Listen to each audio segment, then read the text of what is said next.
Good afternoon, Mantautas. Can you hear me?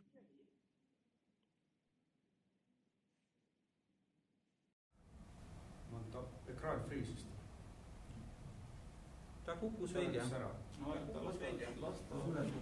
Vaatame tad. Hi, sorry, my screen crashed. Yeah, we have here a little bit problems. Maybe I go not far from the loudspeakers. Okay. Welcome, Mantautas Krukauskas to Pärnu Nüüdismuusika Päevad 2025 festival, to our symposium. This year we have the topic of Surrealism and the big question, what might be surrealist music, as mostly surrealism is treated in poetry, literature, and fine arts, painting, and so on. But what that might be in music, that's the question. And we have thought that maybe nowadays the artificial intelligence applications give us something like this surrealist tension to do it. And as you have experience in composing with these tools, and we were thinking that you can contribute to this topic today. So welcome, Mantautas Krukauskas here in Pärnu over the internet. Hello. Nice to see you in this surrealist blended setting over the internet. I hope you can hear me fine, right? Yes, we hear you. Okay, perfect. So now I will try to share my screen. I hope it works. Yeah, I think you can see it, right?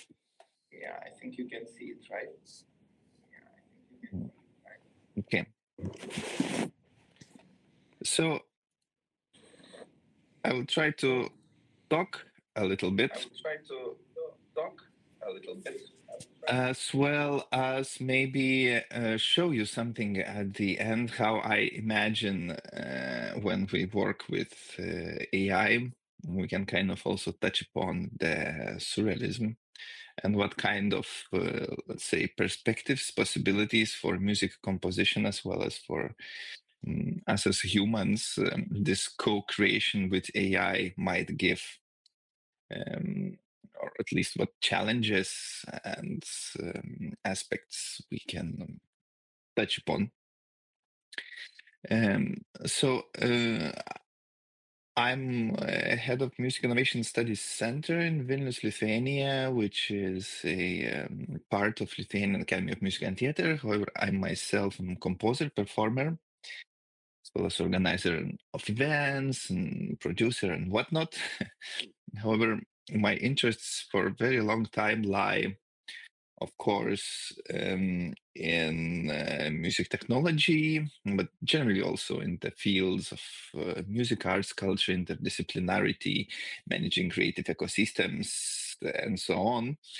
And because I was also playing piano from the age of 5, of course, I have natural interest in tools or instruments we can use for musical creativity and musical expression.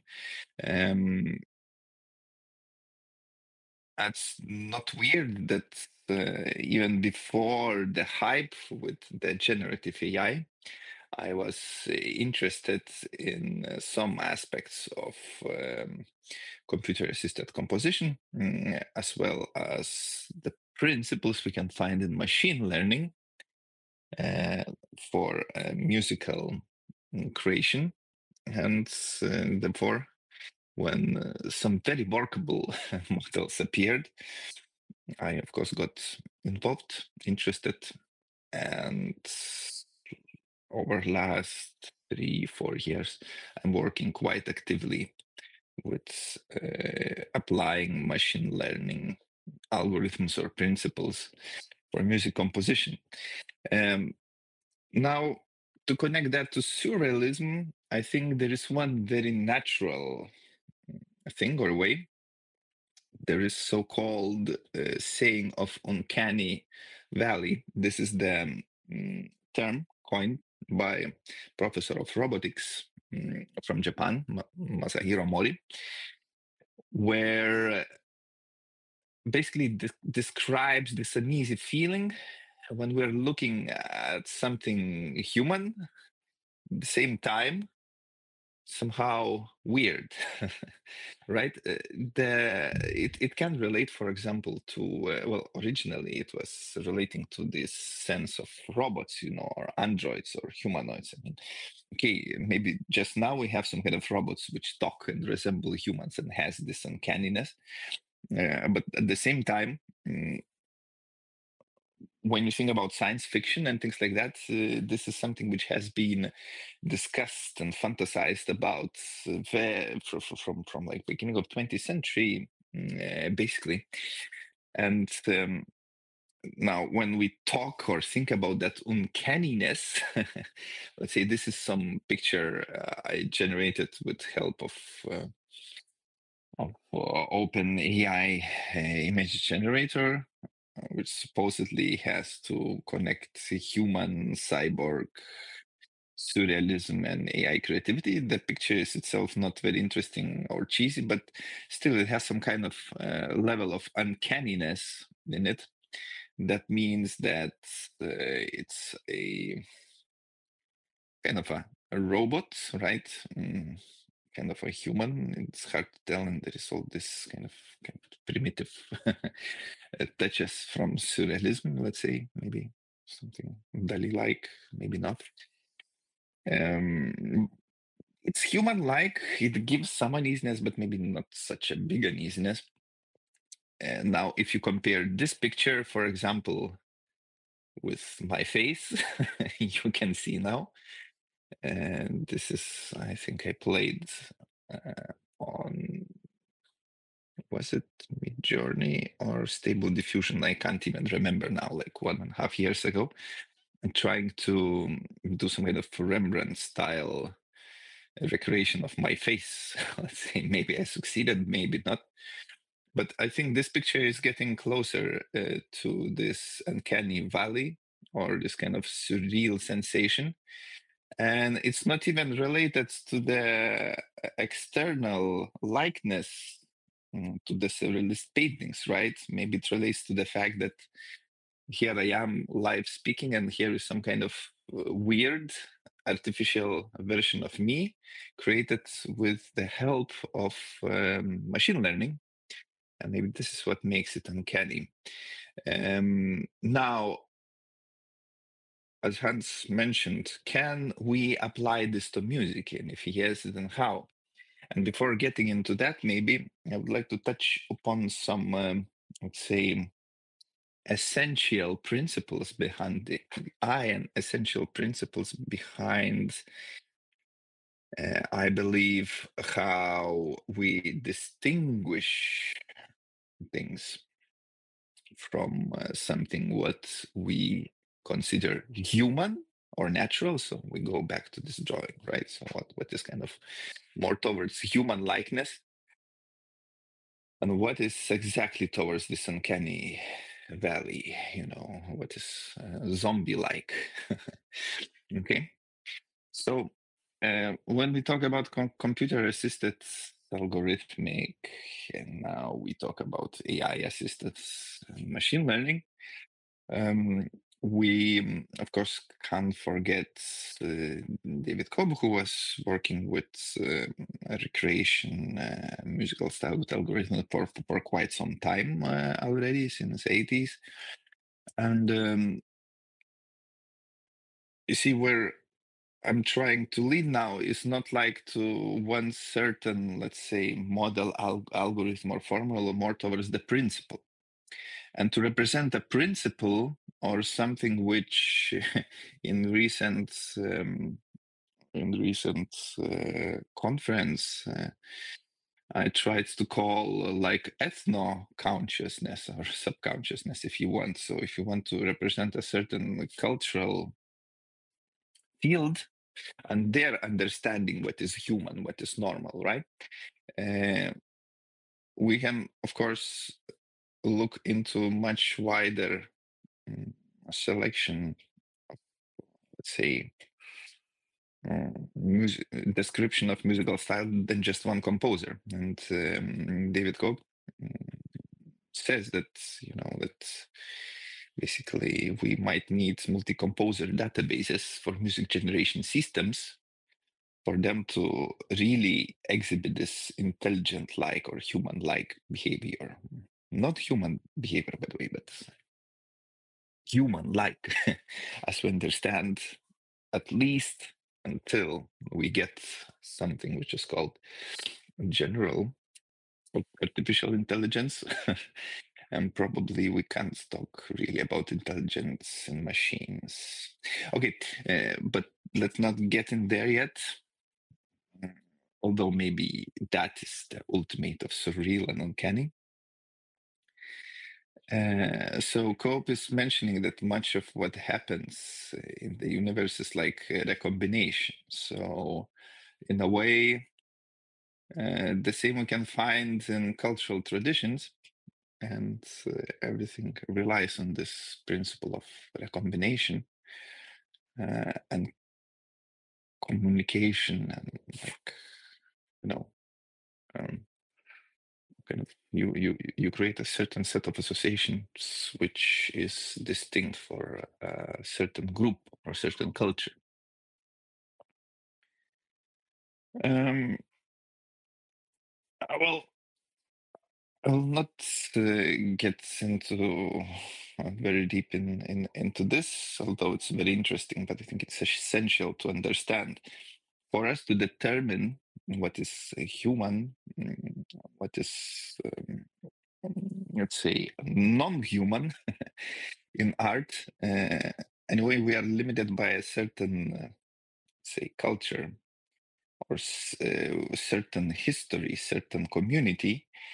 And in a way, when we talk about, let's say, the music which we understand as music and which is normal for us when we think and analyze, it's a set of nodes and modes and harmonies and melodies and things like that. It's just, something which we base on all the history and all the developments which actually happened in the field of our music over the last at least few thousand years, right? I'm speaking of this kind of Western music tradition, which a lot of music in the world is based upon now, in Europe and mostly North America, but also other parts of the world. And of course, it represents certain sense of communities and shifts in those communities over those years. Maybe that's even better kind of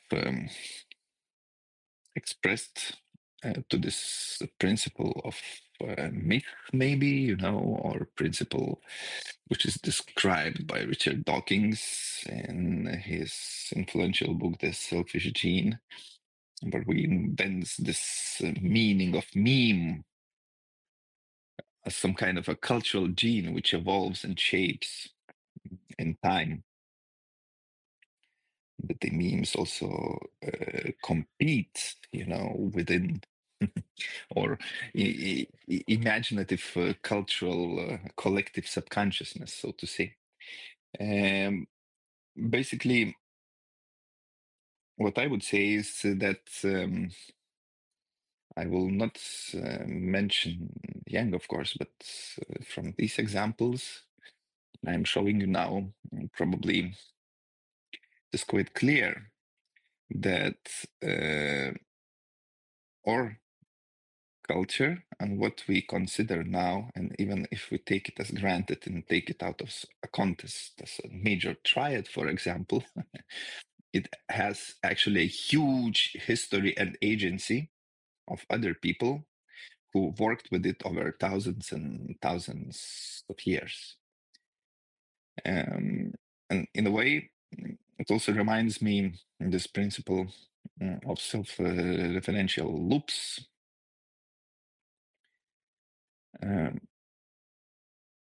where things are associated, but we kind of keep on reinventing them. However, as lately I love to reference the famous saying that we are standing on the shoulders of giants, that is very much true.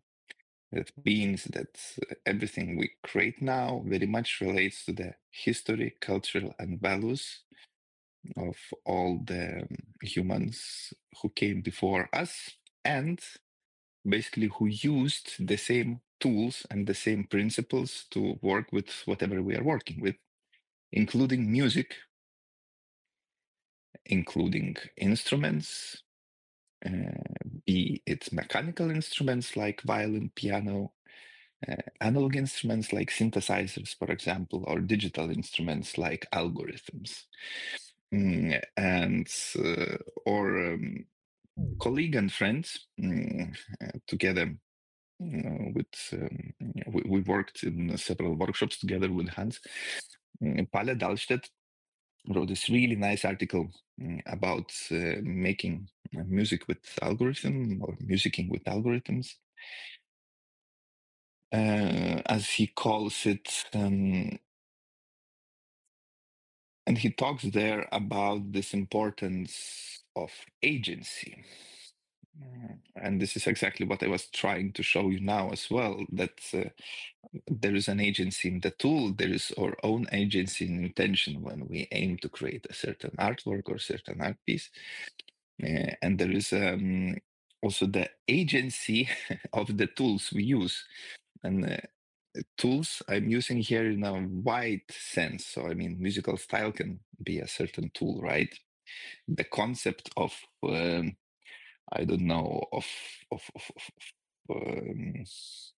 functional harmony or the concept of the decaphonics is also a tool in a way. And there is always agency and history connected to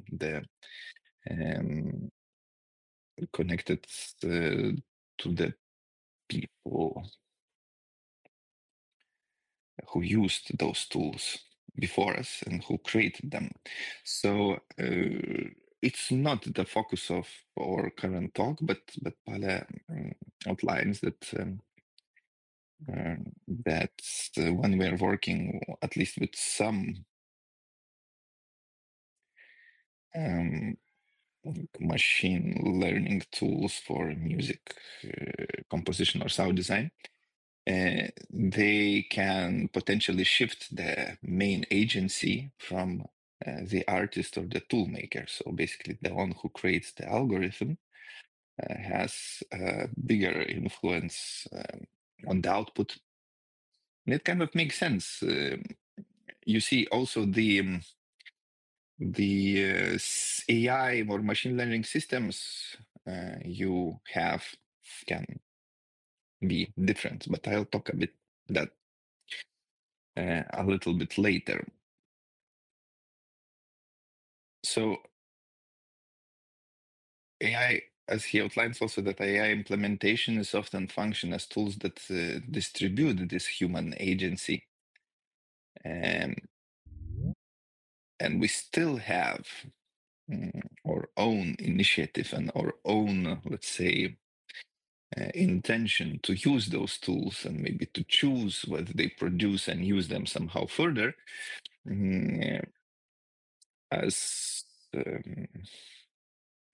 really those tools, again, until maybe something like general artificial intelligence comes up, cannot create anything. So, I mean, the prompts, in a way, if we're using these very boring tools we can find online, where you just write something and they kind of generate you something back.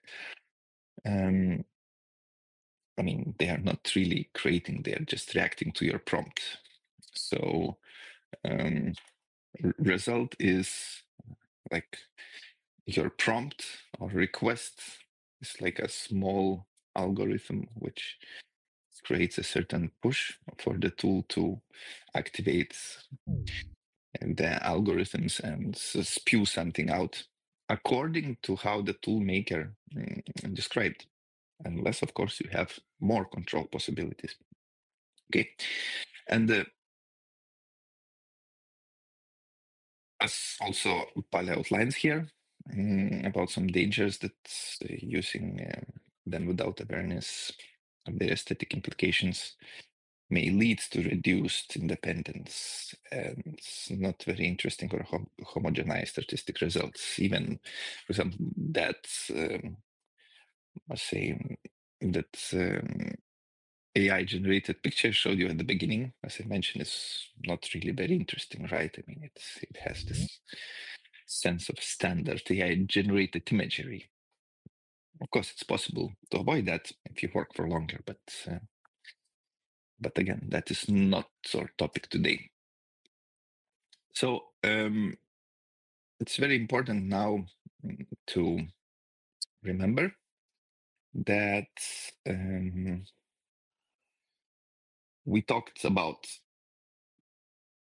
agency, and we talked about the fact that we are kind of building on of something what has happened before, always, and we can't escape that.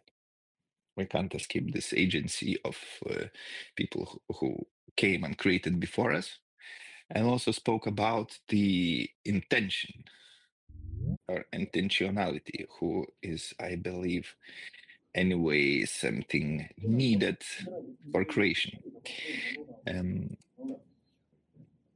Now, let's get into some way of describing how the machine learning tools work and how we can find the surreal in it, in using them, and what kind of mechanism we can use besides the conceptual maybe parts to come up with something surreal, but also by, let's say, some kind of technical, say, approach. So how we do that, if we work with generative AI or algorithmic composition with the help of AI tools. So the essence here is, again, to my understanding, randomness. Or what I like to call entropy, not in the sense of entropy as in physics, but more in the sense of entropy as in informational systems. I really like this theory to describe how the machine learning algorithms work. The theory, by the way, tries to explain also how human brain works, and maybe this is how they are connected. And this is why we can tell that in a way, a trained machine intelligence model can be something like a zombie brain. So maybe it's something uncanny in itself, right? But anyway, the framework of free energy principle is mainly created by Carl Friston. Talks about the fact that living organisms, and maybe the AI systems we base on living organisms, strive to minimize surprise or uncertainty. There is this constant feedback loop of updating or internal models based on the information which comes from the environment. It's directly related to the survival, and this so-called free energy, which brain tries to minimize, actually, is the difference between surprise and expected surprise. So, I mean, expected surprise is something which you can predict, basically. Surprise, a complete surprise, is something which can't be predicted at all. So now, if we get to some, say, easier explanation, this slide is not directly related to what we are talking about today, but there have been some say articles which connect free energy principle and, for example, music or something like this. So as you can see, this picture, which can be used to easier explain how the energy principle works for musicians, is that we have a certain hidden state, for example, emotion in another person's mind, and then we have our internal state, the reaction to the signal we are receiving, and then there are blanket states, or like the states in between us. So it's like our active state, listening, which is within you or me or whatever, like within us. And then there is also the expression done by another person through music, through sound, for example. And I have this active state while listening, and I'm trying to compare, things based on what I know, for example.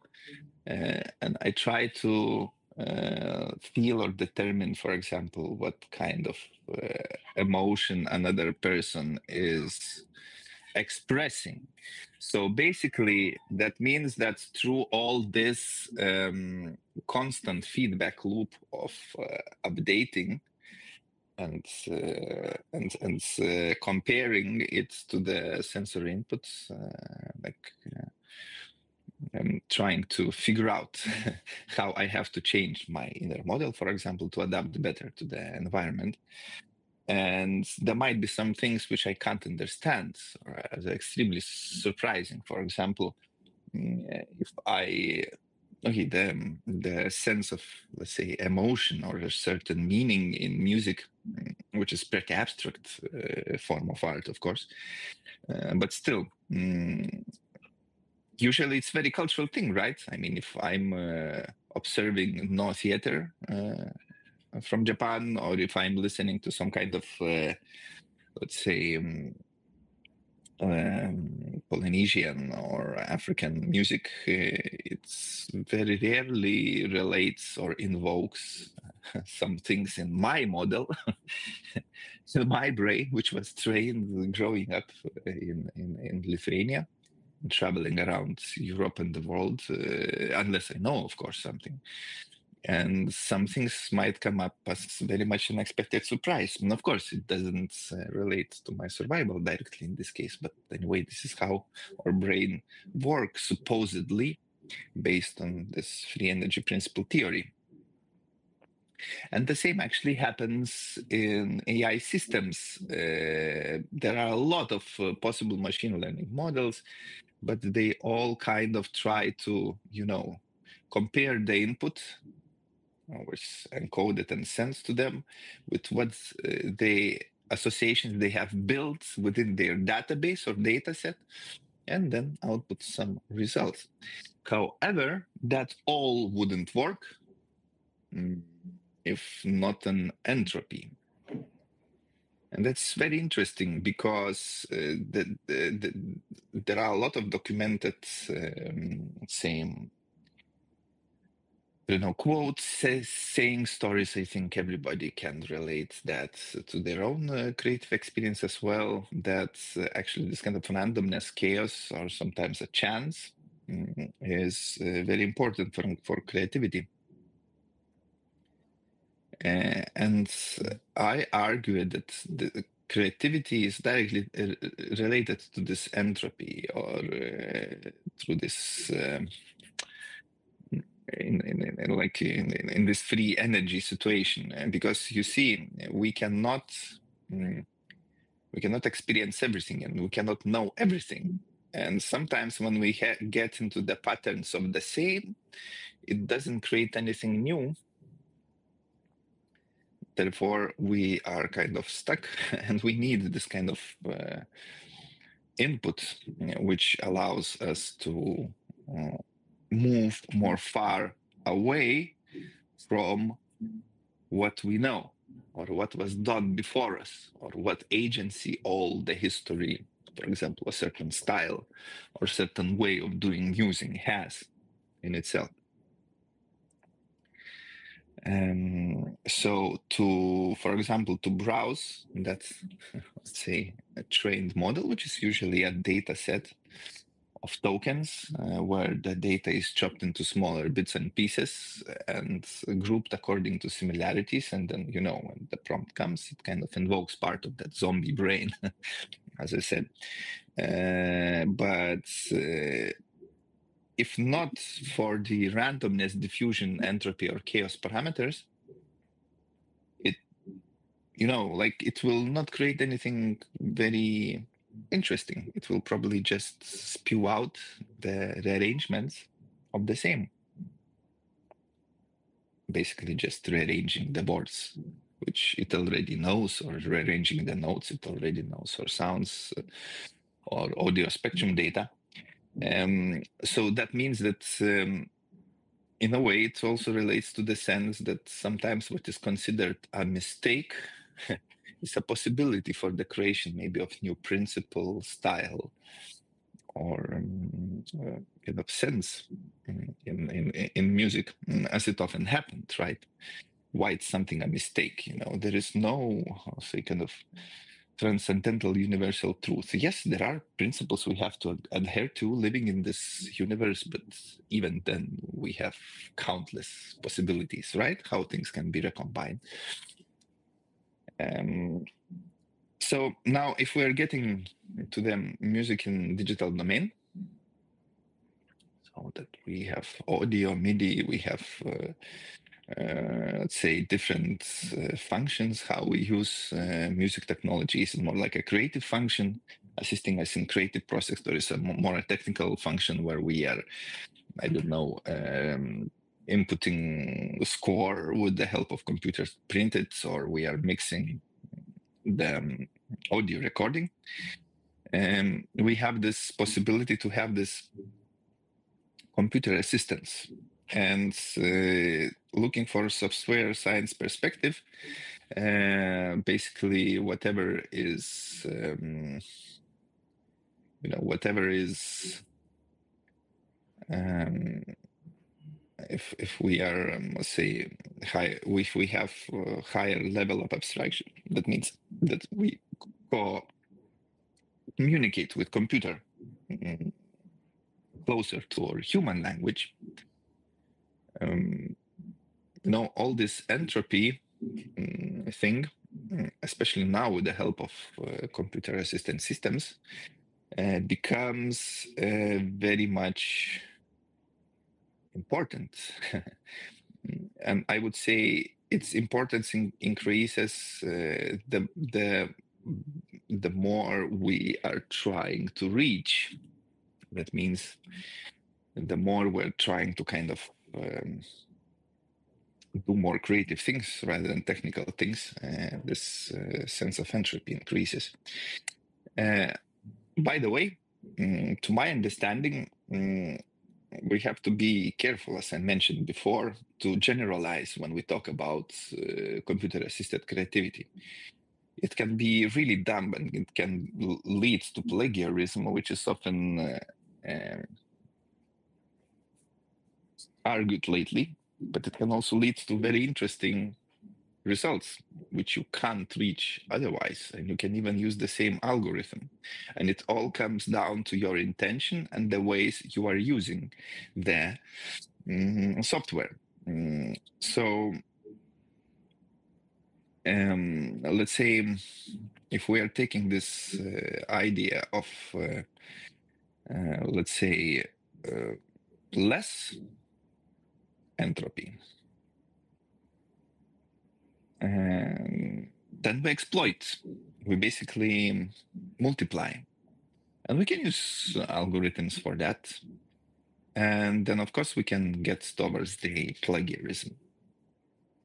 However, if we have possibility to influence tool with our own agency, right? I mean, how we are using our fingers, for example, to play on the piano by pressing the keys.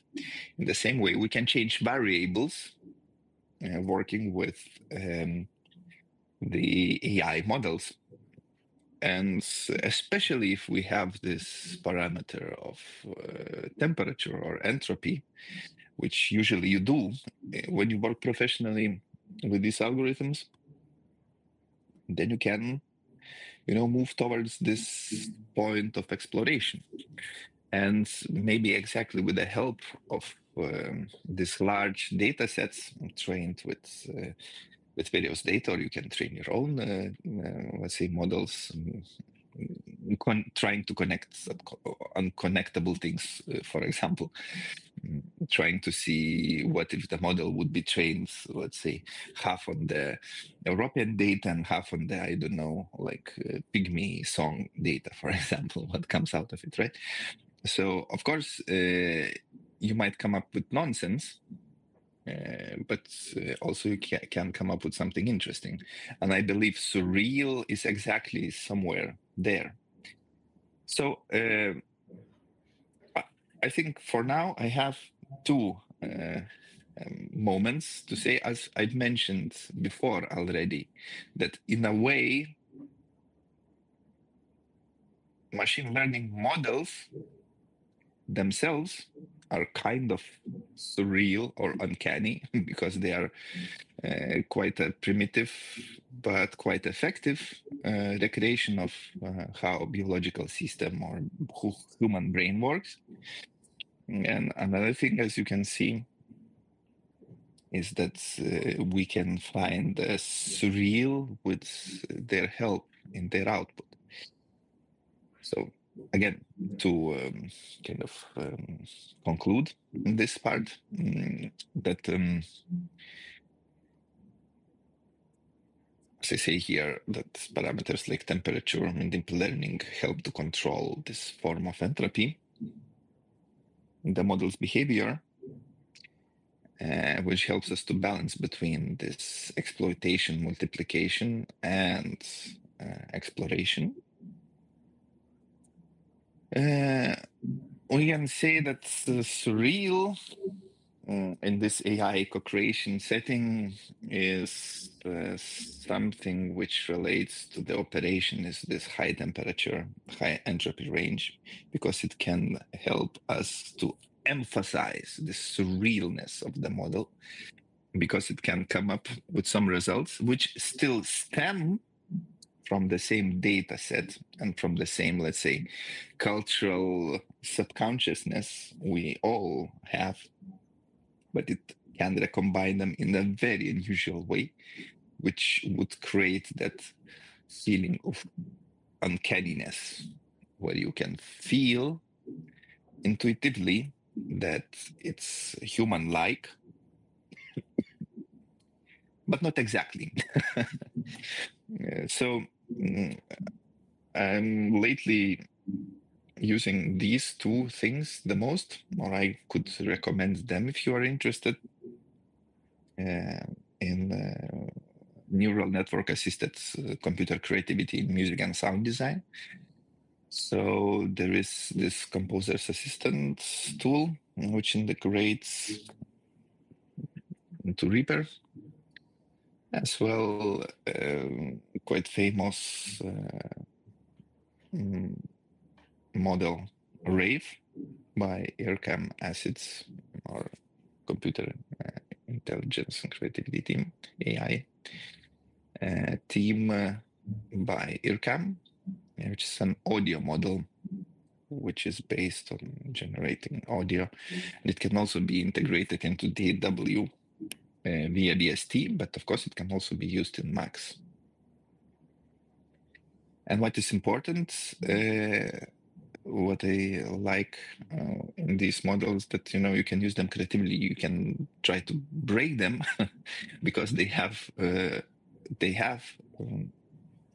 parameters you can control and see what happens. It means there are more variables to play with. So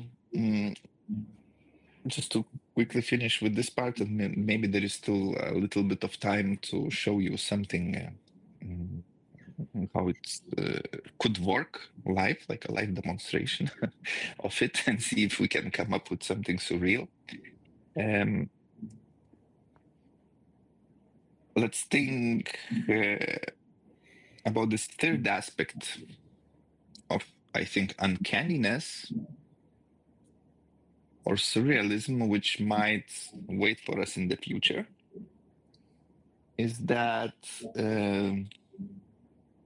kind of a transcendence, which is described by some of the science fiction writers already in the middle of 20th century, which is essentially a question if we, as humans, will join up with our tools. We always have been smart monkeys using smart tools, right? That helped us to become an alpha predator on Earth. But now, when we have all those tools, I sometimes have a sense that we are kind of merging with them.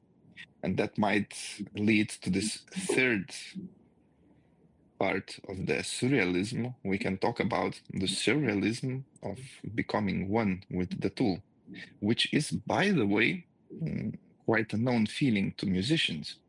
When you play your instruments, you feel like you are in the flow. You feel like you are joining with the tool. So if we join with digital tools and cyborgize ourselves, is the transcendence we're aiming for? It's just, some surreal question to put up on the table for the future, but that doesn't relate directly, of course, to music. This I found the saying of this artist that I really liked. Surrealism is just an archaic term, formerly an art movement and no longer distinguishable from everyday life, right? And I think there is some sense in it. Okay, now I'm not sure if you will be able to hear something though. See sitsi ei pruugi saame küll. Ta töötas üle selle. I wonder. Share audio. Talle helistati, vaata, sina oled möllatud, aga ma ei tea. See peaks heli normaalselt jagama. Kui ta läbi brauseri sakile. Press play and let's see what happens. Mantautas, do you hear me? Yes. Yeah. Yes. Put play in Reede and let's see what has happened. Okay. Maybe it will work, right? Okay. To share audio, share a tab instead. Yes. Okay.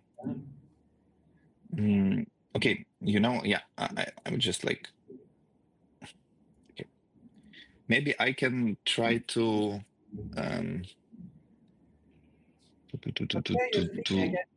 Yeah, let's play and see. Can you hear something? No. No. Okay. Let me do this then. Share the screen again. And let's see, maybe it shares automatically the sound.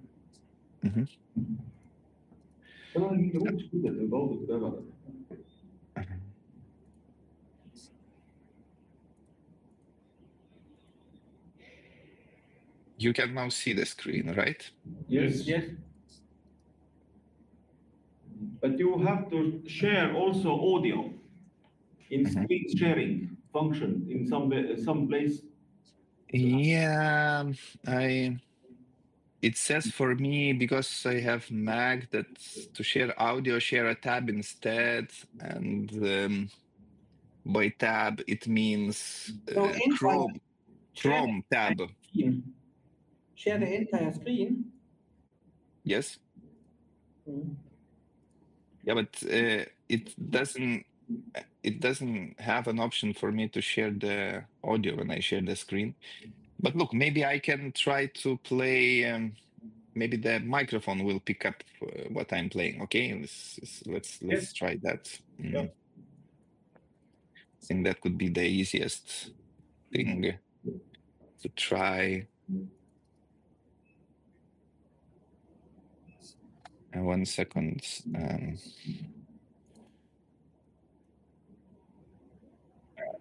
Okay.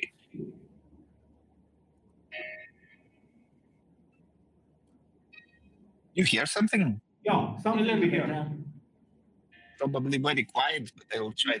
Put a little louder when possible. Yes, good. Okay, so I mean, these are just a couple of Schönberg pieces I added here. And I will try to quickly show you how they can be extended or recomposed with the help of this MIDI model I'm using sometimes. So, and also to quickly demonstrate how this temperature really works, this famous temperature I talked about so long. So anyway, I chopped off the piece into something like some kind of smaller bits or pieces, because I've noticed that in this case it somehow works better as a prompt, because it kind of takes each item or thinks about each item separately. So usually how I do here is that I created the wrong type of item. Is that I just create some empty items, let's say, or empty measures. And I just copy them so I can also have them later, so I don't have to recreate them. And here I also tell the model that this will be the prompt. So basically these things, these nodes, the piece of Schönberg will be the prompt. And I ask the model to try to continue and to generate something, because this is transformer-based model, which means that it works on the principle of continuation or infilling, but you can also make it to create something based on this. It's built just one measure for some reason. Sometimes it happens. It thinks that, 3 measures of rests. I mean, silence is also music. I can't disagree with that. Oh, he's clever. No, maybe more like humans are clever. The humans, this work has work that's based upon. Okay, it seems to be stuck. Anyway, let's try to create just that one. It doesn't like it. Okay. Okay, what if put this here and put this there and try to ask it to fill it? Oh, he very much wants to keep that empty. Okay, let's increase the temperature to something bigger. Maybe it will want to fill it in. No, still not. Okay, let's try to see what at least what kind of chord it generated.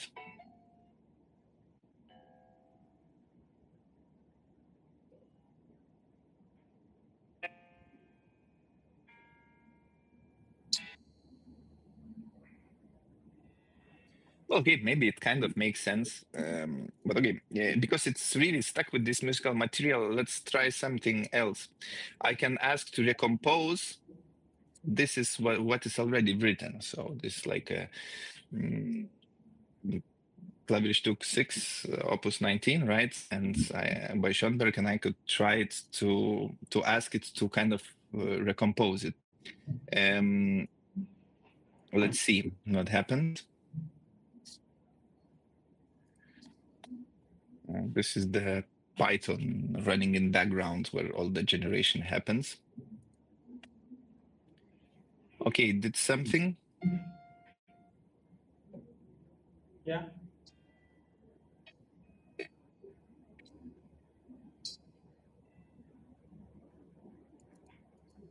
Okay, I skipped a bit further. So, I mean, it changed notes a little bit, still kept some notes in the same places or in the same sense.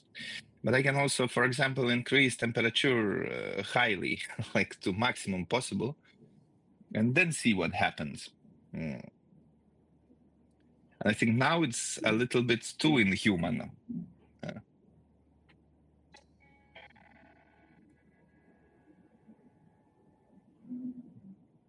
And then a lot of pauses. And then out of something in the low register, and then a lot of something in high register. Okay, let's try to ask it to do it again and then to avoid the previous output. So let's see what he comes up with now.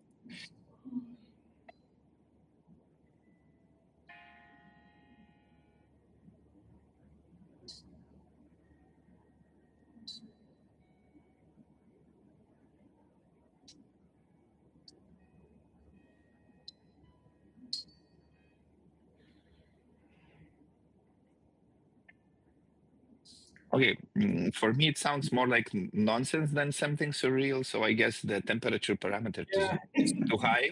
We don't really hear anything with this. Of course, one idea what I found, if you route this audio through black hole and then you take instead of your Jitsi microphone black hole, but I don't know if it's possible to do it, and then route the microphone to. Yes. Yeah, it's possible, but you know, I have new computer and don't have a black hole installed yet, so do that, but that should be the solution, and then put one line of one track of record with a microphone. That should the idea how to do it in future. Not yeah, I guess you don't really you don't really hear properly, but I mean you get the sense with, see, with the MIDI lines, and we can imagine what it is. Yes.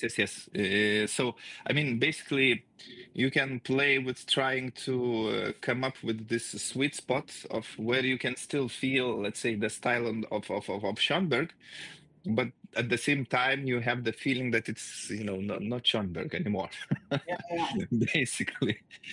Yeah. So I don't know, maybe you have some questions or something you would like to discuss a little bit.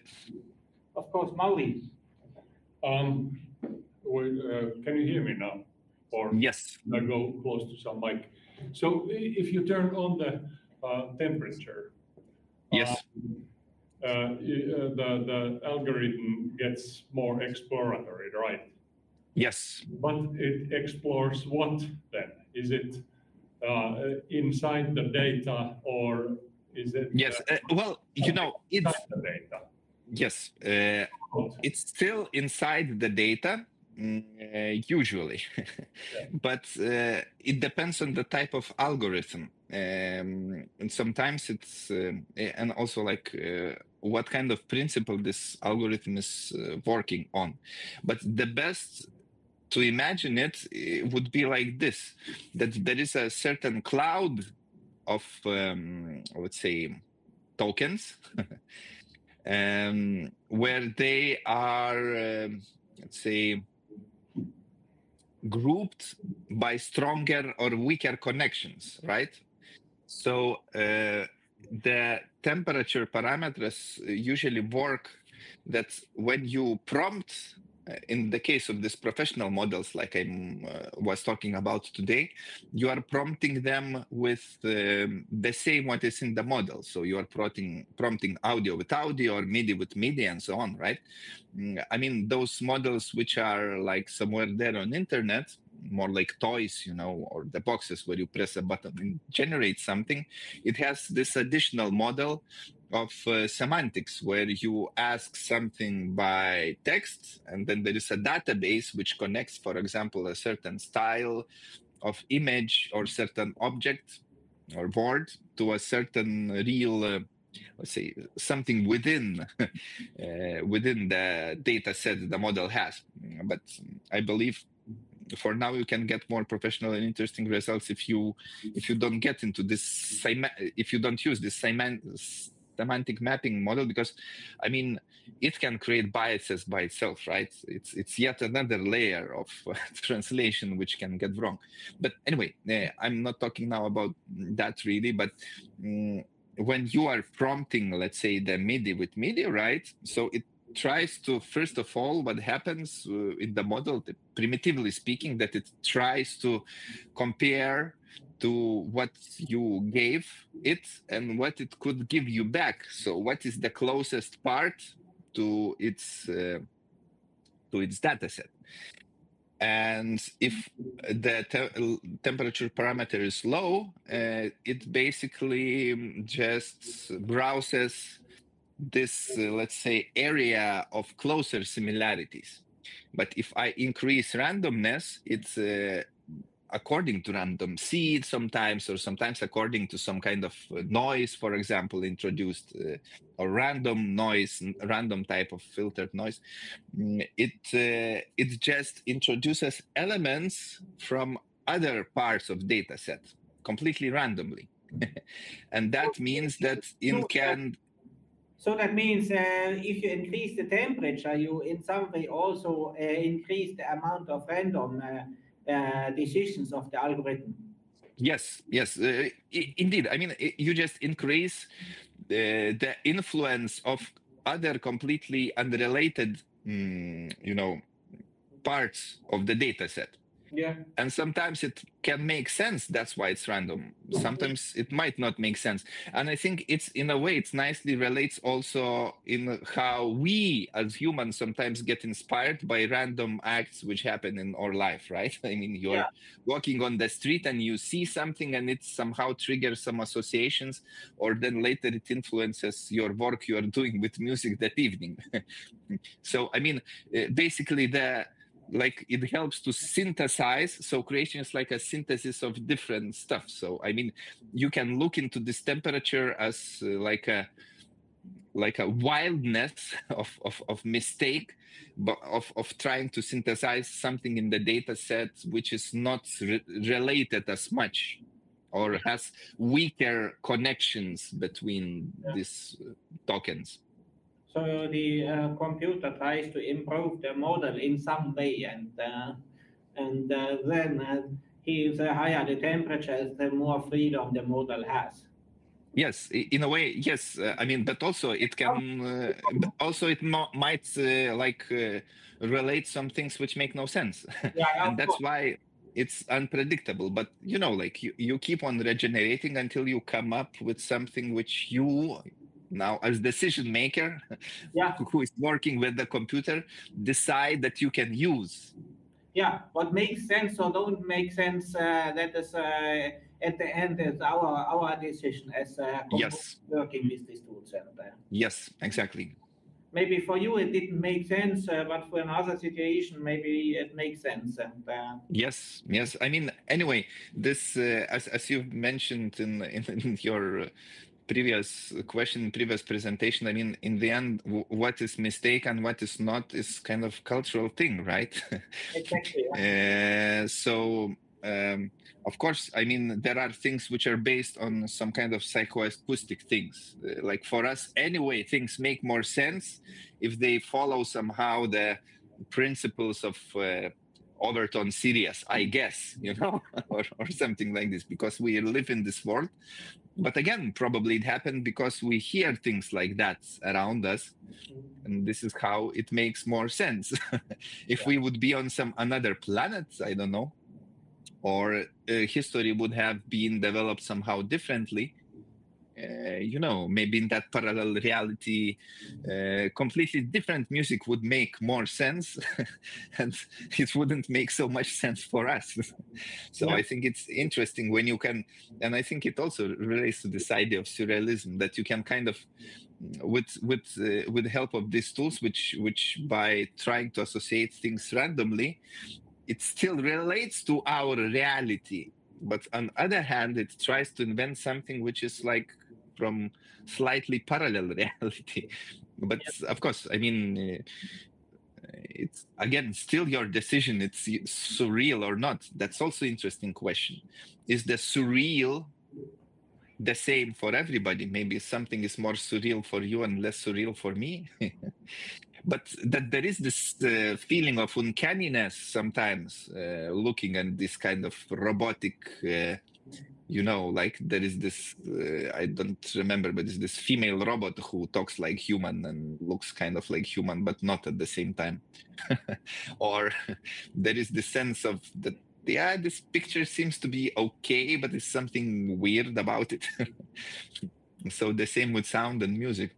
But the problem, I think, with sound and music is that you still need quite a lot of human input to shape it into something professional sounding, because it's one of actually more complicated things to work with. Maybe if you compare that, just one time, I had the thought to compare it with languages. Because of course, language works different than music, as we know. We have these concrete meanings what we don't have in music. But language, yet what you speak and understand, well, of course, that is for you real.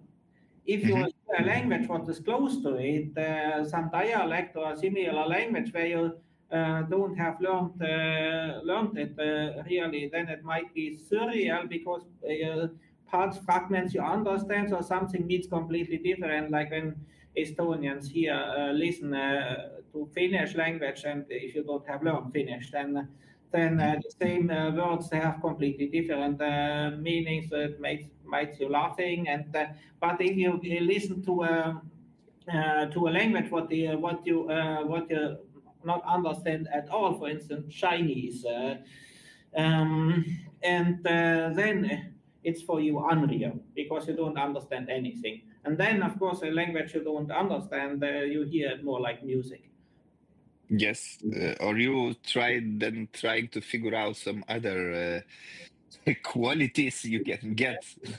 Or you hear some combinations of phonemes what for you familiar, and then you hear a word and from one language and from another language, but of course it's completely different. Of course, the language has to do with coding, and the coding in music is completely different. What we code in music, the question, not physical reality, but more abstract things. And there we are back to these questions. If surrealists say that they combine different realities, they are in contradiction to it. We can, in music, combine more or less, especially in contemporary music, combine everything to everything, and we create something new. And it's a question how to see it. It's all the time surreal, or it's not surreal at all, and something in between. I don't know. Yes. Yeah. But it's very interesting to think and talk about this. Yeah, music, of course, is much more abstract in a way that it doesn't like directly communicate of language. Okay, that this is the mouse, for example, but like mouse, right? I mean, but it's not like mouse, organic mouse, but it's like in each term we have a lot of meanings also, but it's still more concrete usually with language or with visuals, right? With music is much harder to describe because it can be personal.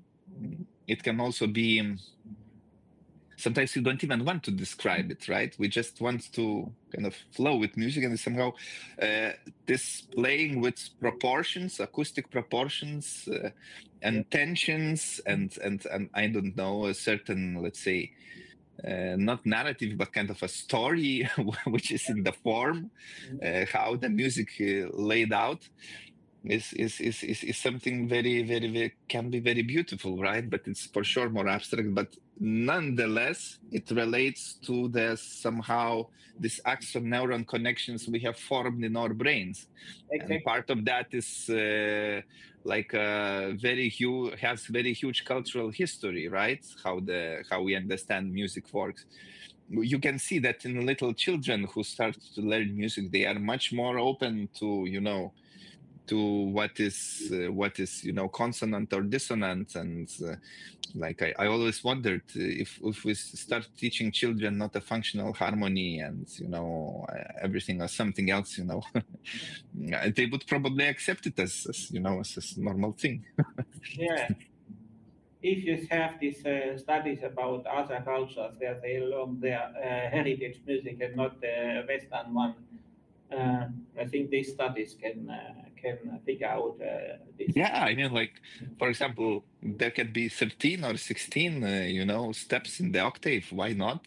And you can learn that and consider it normal. Exactly. Yeah, but microtonics, it's another topic, right? Yeah. I don't was thinking at all in the sense of microtonality, but in the sense of a musical culture and yes, of course. I just gave it as an example because it's also a cultural thing somehow, of course, or can be. It might be that, of course, it's not. It has been also proven in by some composers, like for instance, Arnold's collage technique, where you take one style and put it fluid on the other style, and but of course, then you have to know the style. Have to have heard what is Baroque music, what is classical, what is contemporary for to understand the breaks. Otherwise, you don't.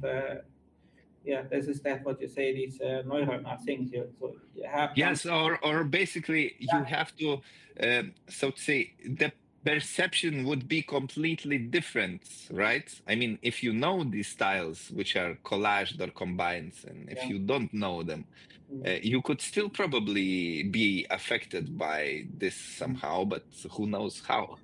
Yeah, of course you can understand. Of course, this one style has completely different choices of possibilities like the other. Mm-hmm. Yes. But as every time listening is also that we immediately compare to our memory what we have memorized, and then it goes different. If you don't have the memory of Vivaldi and Bach and whatever, and you just hear this little Baroque snippet in a collage composition, what never can give you the whole picture, then you would have definitely different way of understanding than with the whole heritage. Yes, of course, completely agree. Gerhard. Yeah, hi, Mantautas, Gerhard. Yeah. Hi. Hi, yeah. Just one question. If we apply these models and these AI things, you prompt it, you ask something, you change a parameter, etc. Could we say that this model is improvising, or is improvisation a completely human type of making art or making sense of things? Mm-hmm. What do you think? Oh, it's hard to say if we can now find big, let's say, distinction between composition and improvisation in computer models. I mean, if they are used real time, they are probably improvising. If they spend long time on calculating and need longer processing power, they're probably more like helping to compose or generating something. But I think it depends more on the human intention. Do we want to use them for improvisation? For example, there are some also like most famously by IRCAM, again, some free tools like Dicey2, for example, and so on, which can be used for co-improvising. So it listens to input and tries to give something back. In a way, you can do the same with Rave. You can improvise with the Rave models as well. It listens to the input and then spews something out. But from my experience, for example, anyway, you need some kind of human to control its latent parameters. Yeah. because otherwise it just gets boring very quickly, or you know, or it's like very similar noise, even if the inputs is different. But if you somehow, you know, kind of change parameters live while playing it, something more interesting comes out. And I think generally the difference between composition and improvisation is basically, again, a human intention. Do you want to have something pre-prepared and consciously somehow arranged, described, and explored in advance? Or you just want to go with this kind of stream of subconscious and you don't want to prepare anything? You just want to be here and now in that moment and you know, see what happens. So generally in composition, you have to virtually the opportunity to go back in time, but in improvisation you don't have. yes, probably. I mean, with improvisation, you just like, you maybe don't even want it. I mean, maybe the brain still works somehow and still invokes the associations, you know, naturally. I mean, we can't escape from ourselves and or experience, and we shouldn't. But you know, it's just different type of process, I would say. Yeah, and that's it. Mm. But as we know that our short-term memory is very limited. So that in improvisation we never can do that if it's not a thing that you just use every time the same models and then you improvise on a higher level, but then you use the memory, and is this still improvisation? Then it's the question, where is the border, or the where we can say where it's improvisation, where it's composition, and yeah, sometimes it can be like close, sometimes not. You know, sometimes you can have improvisational elements in composition, and you can vice versa. You know, so you can have like improvisation which is somehow pre-structured, like jazz improvisation, for example, is not really like improvisation in the sense that nothing is agreed usually. You know, like there is already some kind of melody or something, or there are some free parts and more strict parts and so on. yeah, mostly the series of harmonic progressions and the bar structure is mostly for this classical jazz. Of course, free jazz is more like free improvisation, of course. Yeah, and then I think you have also the choice to be more risky or less risky. If you stick to a style, then you will get into kind of instant composing. But if you want to risk and to get out of a system, then you become more free as an improviser, but you have more risks to take. And of course, the AI algorithm also takes the risk to take something from a different part of the data set, as you said. It's a risk, but for us, it's a risk, but not for the AI, maybe, I don't know. Maybe the AI is not feeling something like this. Yeah. It has no intention, no will of its own. It's just a tool we use, and okay, it's maybe indeed to remember what Palle has written. I think it's very nice saying that these AI machine learning tools has an agency of those who have created them. So basically somebody who created this particular algorithm, I would say there is also an agency of the person who created the model or trained the model. And there is an agency, of course, of the person who is working with the model or prompting the model. And the bigger the agency of the user, I mean, to increase the agency of the user, you have to have a possibility to change a certain variables. First of all, this temperature thing within the model, because like otherwise you just keep on pressing one button until it generates something which you like, you know, which is maybe not very interesting or not very, I don't know, like it's very limited possibility to kind of to express your agency, because it's just one variable, and because it's pretty random, then you can spend a lot of time until it generates something you like, if ever, you know.